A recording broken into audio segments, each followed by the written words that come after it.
नमस्कार नमस्कार मित्रमैत्रिणींनो. आजचा दिवस कसा आहे? आनंदी आणि उत्साहाने भरपूर.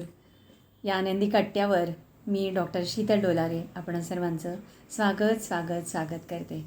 सेल्फ रिअलायझेशनचा सेकंड पार्ट आपण आत्ता पाहत आहोत.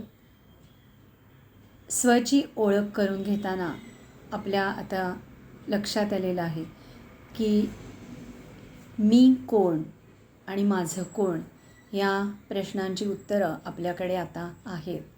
मी कोण?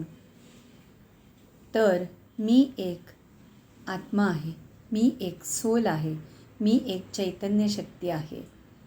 ज्या चैतन्य शक्तीमुळे माझं हे शरीर जे 5 तत्वांचं आहे ते चांगलं सुव्यवस्थित चालत आहे. जेव्हा चैतन्य शक्ती नाहीशी होते तेव्हा हे शरीर चालत नाही आणि मग त्याला आपण मृत घोषित करतो. हा दुसरा पाठ झाला.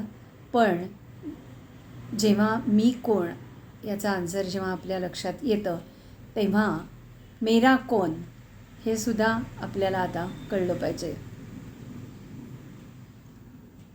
आपल्या लौकिकामध्ये आपण जर का असा प्रश्न आपल्याला स्वतःलाही विचारला आणि इतरांनी आपल्याला विचारला की आपल्याला आपले पिता किती आहेत, कोण आहेत,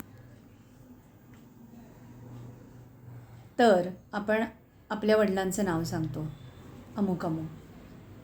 हे शरीराच्या म्हणजे शरीर आपल्याला ज्यांनी दिलेलं आहे त्या पित्याचं आपण नाव सांगितलं. हा जो आत्मा आहे त्याचा पिता आहे तो परमपिता परमात्मा, गॉड ज्याला आपण म्हणतो, ज्याला आपण परमेश्वर म्हणतो, त्याचं नाव शिव आहे. शिव म्हणजे काय तर सदा कल्याणकारी. सदा शिव आपण असं म्हणतो म्हणजे सदा कल्याणकारी. तो आपल्या आत्म्याचा पिता आहे.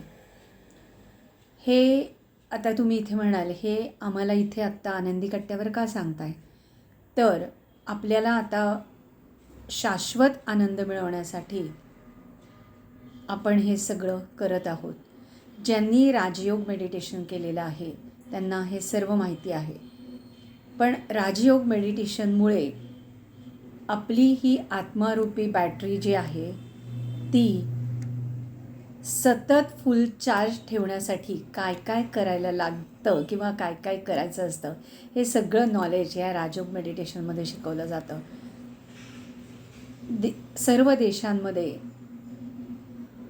आपल्या पुण्यातसुद्धा आणि इतर ठिकाणीसुद्धा राजयोग शिकवण्याचे गीता पाठशाला आहे किंवा सेंटर्स आहेत. तिथे आपण जाऊन राजयोग शिकू शकता किंवा ऑनलाईन पण राजयोग मेडिटेशनचे कोर्सेस आहेत ते आपण करू शकता. इथे कुठेही पब्लिसिटी स्टंट नाही आहे. पण फक्त सांगण्याचं उद्दिष्ट हे होतं की जे आत्ता ज्ञान आपल्याला मिळतं आहे ते हे ज्ञान म्हणजे आत्म्याच्या 3 शक्ती, आत्म्याचं गुण कोणते, आत्म्याचं रूप कोणतं आहे तर ते बिंदू स्वरूप, आत्मा कुठे राहतो तर तो परमधामला, आत्म्याचा पिता कोण तर तो परमपिता परमात्मा आहे ज्याला आपण ईश्वर म्हणतो. हे सगळं ज्ञान आपल्याला राजयोगामध्ये दिलं जातं आणि म्हणून ह्याचा उल्लेख केला गेला. असा हा आपला आत्मा की जो बिंदू स्वरूप आहे, खसखसीच्या दाण्या एवढा आहे.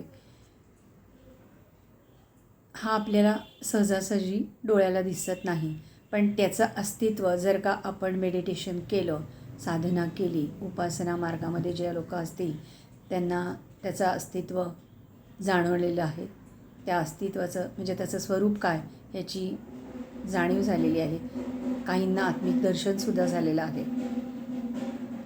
सांगण्याचं उद्दिष्ट काय की आपण जेव्हा स्वमानाचा अभ्यास करतो आहे, सेल्फ रिस्पेक्टचा अभ्यास करतो आहे तेव्हा सेल्फ रिअलायझेशन हे होणं खूपच गरजेचं आहे.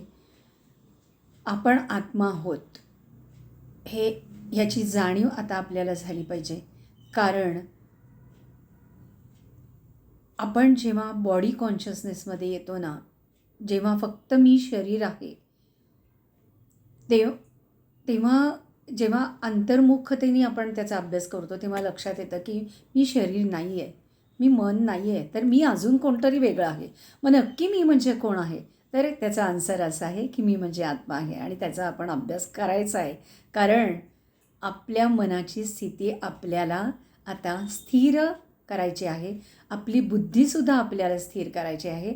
आणि आपले जे संस्कार आहेत ते सुद्धा आपल्याला खूप म्हणजे आपले सुसंस्कार आपल्याला आता घडवायचे आहेत. कारण आपल्याला शाश्वत आनंदापर्यंत जायचं आहे. आपलं कट्ट्याचं स्लोगन काय आहे? मनात सकारात्मक विचार आणि चेहऱ्यावर स्मितहास्य. हे जे काय आपलं स्लोगन आहे ते टिकवण्यासाठी आपल्याला सोल कॉन्शियसनेसमध्ये जाऊन विचार करायचा आहे आणि त्याची धारणाही करायची आहे आणि तो आपल्याला आपला संस्कार बनवायचा आहे. कारण आपलं तर ठरलं आहे ना की आपल्यामध्ये आता स्वपरिवर्तन आपण करणार आहोत आणि स्वपरिवर्तन से विश्वपरिवर्तन. आपण विचारांचं शास्त्र काय हे पहिल्यांदा जाणून घेतलं आणि त्याच्यानंतर आपण फोकस ऑन सेल्फ म्हणजे स्वकडे लक्ष देताना, स्वकडे फोकस करताना सेल्फ रिअलायझेशन हा टॉपिक आपण आत्ता इथे बघितला. आणि हे का बघितला तर हा जो आनंद आहे तो आता आपला कशावरही अवलंबून राहता कामा नये आणि त्याच्यासाठी आपल्या स्वस्थितीमध्ये आपण आत्मिक स्थितीमध्ये आपण कसं राहायचं आहे की जेणेकरून आपण 24/7 त्या स्वस्थितीमध्ये आत्मिक स्थितीमध्ये म्हणजे आनंदाच्या स्थितीमध्ये शाश्वत आनंदाच्या स्थितीमध्ये राहण्यासाठी आपण सेल्फ रिअलायझेशन म्हणजे काय हे पाहिलं. मी कोण आणि माझं कोण ह्याचा आपण आत्ता अभ्यास केला, थोडंफार शिकलो. डिटेल ज्ञान ज्यांना पाहिजे आहे त्यांनी राजयोगाचा अभ्यास जरूर करावा. राजयोगाचे मेडिटेशन कोर्सेस सेंटरमध्ये घेतले जातात. आता आपल्याला सर्वांना कळलं आहे की मी आत्मा आहे.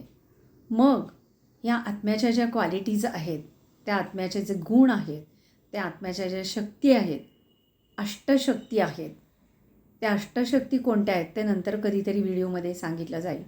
पण ह्याचा सगळा आपण अभ्यास करायचा आहे. कारण आपण आता पुढच्या व्हिडिओमध्ये आपण आपली आत्मारूपी बॅटरी ही फुल चार्ज करायची आहे आपल्याला आणि कशी करतात हे पण आपण पाहणार आहोत. आणि या शाश्वत आनंदाचा आपण प्रवास हा आता चालू केलेला आहे. आपल्याला थकायचं नाही आहे. आपण अथकपणे हा प्रवास चालू करणार आहोत. कारण आपलं तर ठरलं आहे की स्वस्थ राहायचं आहे आणि मस्त जगायचं आहे. स्वतः आनंदी आपण व्हायचं आहे आणि आनंद इतरांना वाटायचा आहे. कारण आपण कोण आहोत तर आपण एक चैतन्य शक्ती आहोत. चैतन्य शक्ती म्हणलं की एक असा चैतन्यचं एक जाणीव व्हायला लागते. हा एक विचार फक्त 17 सेकंद करून बघा. एक चैतन्य 68 सेकंद केला तर त्याचं स्वरूप आपल्याला तो अवेअरनेस यायला लागेल आणि 21 दिवस केला तर तो आपला संस्कार होईल. बघा, हे करून बघा, मी पण करते. म्हणजे आपण 24/7 त्या चैतन्य शक्तीचा आपण अनुभव घेऊ शकू. So all the best. Have a nice day. Stay blessed, happy, healthy and wealthy. Thank you. धन्यवाद.